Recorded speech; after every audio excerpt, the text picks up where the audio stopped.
This is Professor Kitch, and this is part 4 of our series on automating Microsoft Word to save you time.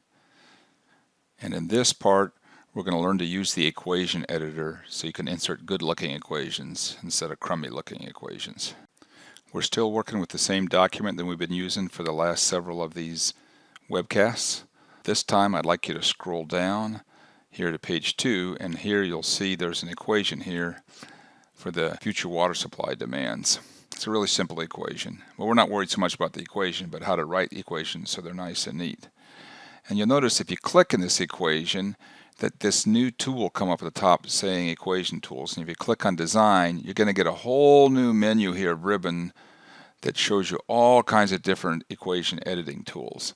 And rather than edit this equation, I'm going to insert a new equation down here below this. So I'm going to click down here below this, and we're going to go to Insert, and over here I have Equation, and I'm going to insert the equation. And when I do that, I get this equation formation box down here, and at the top I have this menu.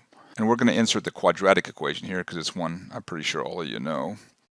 And so I can just start typing to do this. I type x equals, but the next part of the quadratic equation, is that big radical, minus b square root stuff. So if you recall what it is, it's a minus b, and then it's plus or minus the square root of b squared minus 4ac, if you remember that.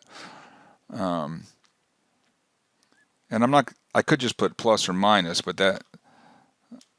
that's not really the way equation editors work. So I just come up here and at the top there's a plus or minus box, so I can just click that and it puts in the plus or minus.